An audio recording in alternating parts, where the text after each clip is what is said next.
Good morning, I'm Owen Miller. And I'm Megan Meyer. And welcome back once again to KNN News. We are with you today to recap the conflicts of the Revolutionary War, specifically the conflict between the Patriots and the Tories. As anyone with common sense knows, the Revolutionary War was fought between the British Army and the colonists, who wanted their independence. What many people don't know is that there were conflicts between the colonists themselves. The first civil war in America actually occurred during the Revolutionary War. Indeed it did. The colonists were split between the Patriots and the Tories, who were known as Loyalists. In the 1770s, the Patriots wanted relations to go back to normal with Britain, but then the Patriots turned independence. In the process of the war, they were violent towards the Loyalists. They would vandalize their property and steal from them. The Loyalists consisted of the colonists who were loyal to Great Britain and disagreed with the values of the Patriots. As Megan said, throughout the war these Loyalists were subject to constant abuse and were treated almost like second-class citizens. Oftentimes, choosing sides between the Loyalists and the Patriots would split families, friends, and whole villages. Benjamin Franklin even removed his son from his will because he was a Loyalist. Yet not all colonists chose a side, as many went undecided. The neutral population was actually the largest group. The Patriots worked to sell their ideas of the Revolution to the neutrals in order to try and defeat the British. The British wanted to attract support as well. Some colonists joined the British just out of loyalty to the crown. However, the Patriots did end up successfully attracting more support. Although it doesn't seem that significant, the splitting of the colonists had a large impact on the war. Now we'll go over to reporter Dante Boyd as he interviews a significant Patriot leader in order to gain more insight on the topic. Thanks, Owen. I'm here with my boy, General George Washington. Now, Mr. Washington, how do you believe that the conflict between the Patriots and the Loyalists has affected the war overall? Well, I have to say that if we had the support of the entire nation for the war, it would have been much easier. Putting up with Loyalists was just an extra pain to deal with. Interesting. Now we know you're a Patriot. What do you think should happen to the Loyalists that are still living here? I feel that if they did anything to interfere with the war effort, they should be tried with treason, and the rest should be given the chance to resettle themselves as loyal Americans.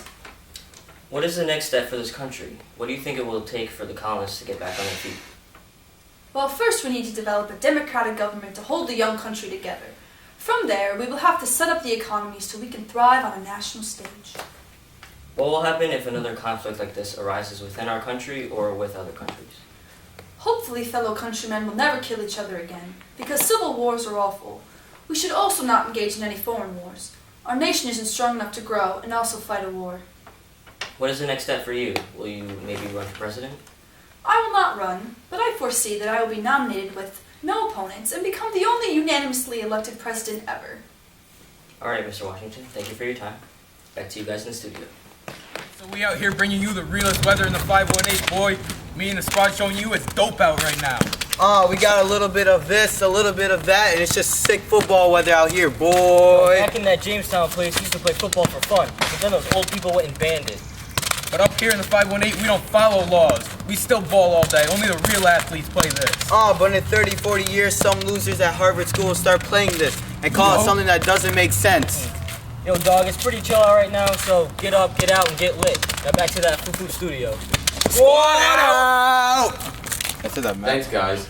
As you may have noticed, our last weatherman was fired due to the poor accuracy of his predictions. Anyway, we'll now discuss some of the events that led to the split between the colonists and what came of the split. The Navigation, Sugar, Stamp, and Tea Acts were all influential in sparking the war. These acts made many colonists upset because they signaled an end to salutary neglect. Eventually, those that were angered became known as the Patriots. Yet, some colonists felt that the new taxes were just another duty owed to the mother country. These colonists became Loyalists, or Tories. Two of the most well-known Patriots were George Washington, whom we spoke to earlier, and Thomas Paine. Paine is credited with swinging many undecided colonists into the Revolution through his writings and common sense. He declared that we had to fight back against Britain, and his fiery arguments swayed many decisions. Two famous Loyalists were William Franklin, whom we mentioned earlier was taken out of his father's will, and also Lieutenant Colonel James Chalmers. Chalmers was extremely outspoken when it came to the Loyalist cause. He wrote Plain Truth, which was the Loyalist version of Common Sense, and supported the English rule. He would later flee to England once it was discovered he wrote this. The two sides developed tensions that lasted throughout and after the war. Oftentimes, those that were accused of being Loyalists would be attacked by Patriots for no reason other than their beliefs. The houses of Loyalists were frequently looted, burned, and destroyed. Also, those that traveled on the streets faced the possibility of being tarred, feathered, beaten, and in extreme cases, they were even hanged. We actually have footage from one incident that occurred during the Revolutionary War between the Patriots and the Tories. Let's take a look.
Wow, that was crazy. I can't believe neighbors would kill their own neighbors. You never know who you can trust. The people around you could turn against you in any second. That's so true. I can't imagine how these colonists would have felt during this time. They all had so many different views. Even though most of the Loyalists have fled the country, we actually found Lieutenant Colonel Chalmers' wife, who is willing to be interviewed and wants to tell her story. I'll send it over to you, Mutaz Bedini Lahi Adil Hassan Osman Ali. Greetings, Miss Chalmers. How do you do?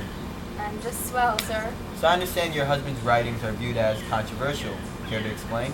You crazy patriots think that everything is the crown's fault, and it is not acceptable. The monarchy is doing what they feel is right for the colonies. Nobody can process that simple information. Go on. My husband is just trying to show you how big of a mistake you're making by rebelling. His life as well as mine should not be in danger due to our beliefs. And what are your feelings on the war? It's outrageous, unnecessary, and useless. We can all be friends, but you patriots play too much and had to go start a war. There is no basis for a government or economy in the new nation without the support of Mother England, and you will soon see that.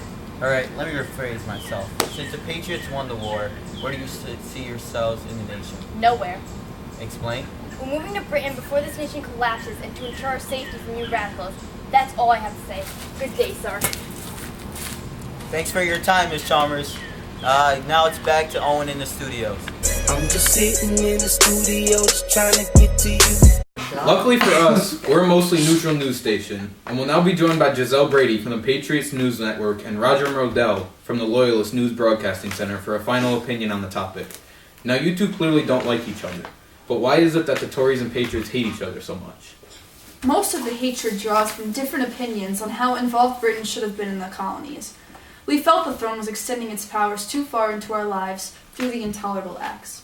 But without the regulation of trade from Britain, where would we have been? Most of the money that we made came from what we sold to Britain or from what Britain sold for us. But don't you find it outraging that we colonists had absolutely no say in what could be regulated? Prior to the war, Britain slapped any tax on us they wanted, and they wouldn't allow us to trade with anyone but them. You see no fault in that? Education is much more developed there than here. Obviously, they knew what was best for us and didn't want us to screw up what we have. I think... What? The only one lacking in education is you for thinking Britain can run our nation.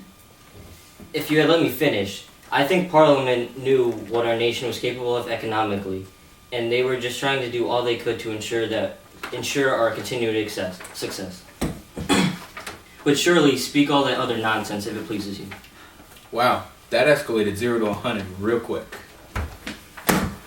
My nonsense is called freedom. I'd rather not be oppressed by a nation I've never even been to before, and instead have a say in my country's decisions. Yet, there is nothing more than the flimsy Articles of Confederation that you follow. Yeah, that's totally going to control a bunch of crazy patriots and their deflated brains. I don't know if you checked the scoreboard, but the Patriots won the war, and your deflation claim is invalid. We humiliated the Loyalists, and although we may be young, we are one. Our nation will grow, economy will thrive, and government will be figured out. Just give it some leadership and time. Speaking of time, we're just about out of it. Thank you guys for stopping by. That was a great argument. By the way, I didn't deflate these balls.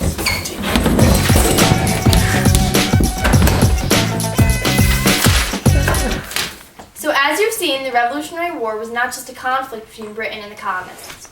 The colonists were split between loyalty to Britain, the Revolution, and neutrality. This split led to a miniature civil war between Patriots and Tories that subsisted within the Revolution itself. In general, it seems like the majority of the time the Patriots were on the offensive, as they confronted and abused Tories everywhere and continually destroyed their houses. Both sides had some valid points as to why they felt their beliefs were right. Yet the Patriots developed a stronger following and became dominant not only over the Loyalists, but Britain as well. Fortunately, the war is finally over and we can all settle into our new lives. America can move on and begin to develop its government while also becoming an economic powerhouse. Well, that pretty much sums up everything we've covered today, and I'd like to announce that this is our final KNN News broadcast we will appear in. Owen and I, along with Mutaz, Dante, Victoria, are all retiring after the show and moving on to greater aspirations in life. Thank you to everyone for tuning into our broadcasts. And now, signing off one last time, I'm Owen Miller. And I'm Megan Meyer. And I'm just here so I don't get fined. Stay classy, Troy, New York. And thanks for stopping by. And stay classy. Thanks for stopping by. Stay classy.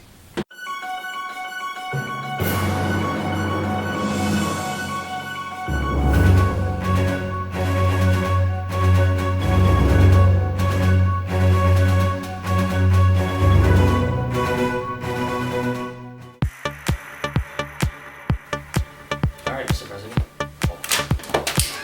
What? That's not our date. Well, first, Is this fast? Recording? What are you looking at? Literally you went from American, and then She was like Southern. British. She was like, had just a really deep American accent. Australian. Are you should I guys do done? the deep voice? She went to Harry Beecher's. Well, I have to say. Can you do deep and British? Just don't do something. Well. It's hard. Unnecessary. Useless. We could all be right. Go on. There's no basis, the government or economy in the New England. What? Why does that sound so weird? Oh no. You said that's so weird. Maybe you said My husband is just trying to show you how big of a snake.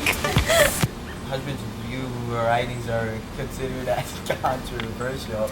So You crazy patriot. Owen. Oh God! I can't go, man. Like, you made that heavy on the start.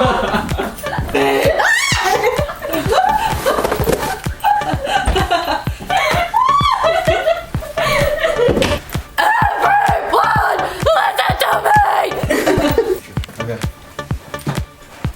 Play action. 42. Set. Hike. Oh. Wait. Coco song. Is it really? Coco, yeah. But the actual one.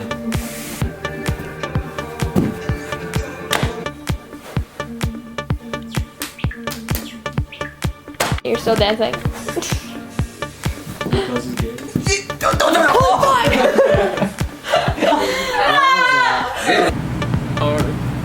So how you?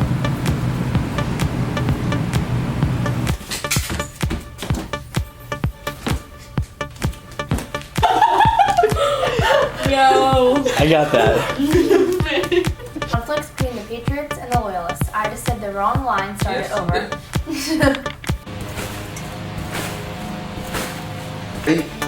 What do you guys say? It. You guys are. Good morning. Good morning. Okay, you guys are spectacular. You guys look great. Awesome. Ready? Set. Is it off right now?